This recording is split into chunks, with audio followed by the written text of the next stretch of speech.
I thought once I give my personal information to Facebook, Google, Twitter, and such, I already think that I'm trackable, hackable. I already sold my identity to them in exchange of their service.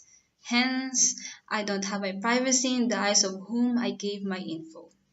Also, I'm not that bothered if they know my identity since I can feel or I don't even suffer from giving my info to them.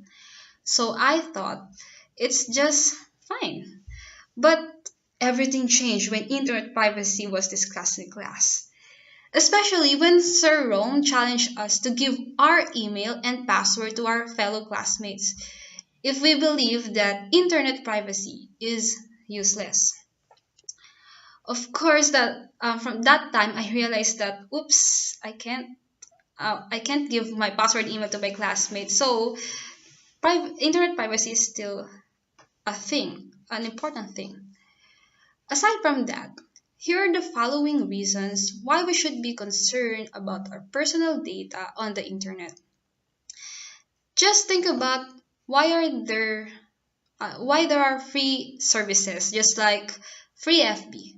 In Filipino context, free FB is a blessing, especially for those who can't afford to have an internet. Is it Facebook's benevolent action or just their sly operation?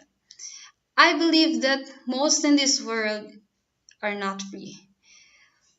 Can Facebook lose a single money just because of free service? I bet not. But I used free FB before because I was so naive. Here's the mind-blowing truth. Their free service is their clever agenda of getting data from their user and selling it to the companies without the user knowing it. So, it's like the user is being sold for an ample amount. Isn't it degrading that each of us who tried free FB have had sold ourselves for such amount in exchange of not so good free FB service? It's not it's not just the issue of selling us beyond our knowledge, but the reason why the reason why they should sell us without our permission. The next question to ponder is why those companies are after to our data.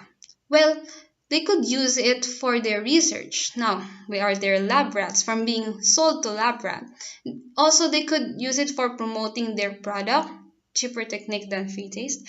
And worse, they could sell it to someone who's interested to ruin our life. For me, Facebook, Google, and Twitter are the web services who knows a lot of my stuff.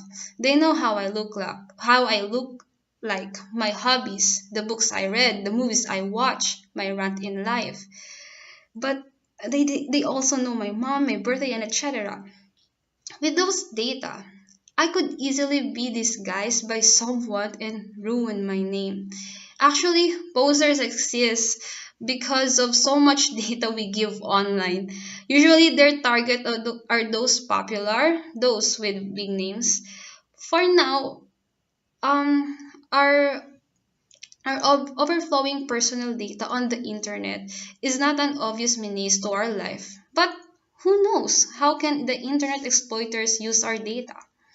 If we can't give our password and email to someone around us, then it still means that we care for our personal data. So, how can we keep our data private? First, never use free services because nothing in the internet is free except if it is provided by the company or school you belong or they suggested it. Then second, as much as possible, don't share everything about yourself on the internet.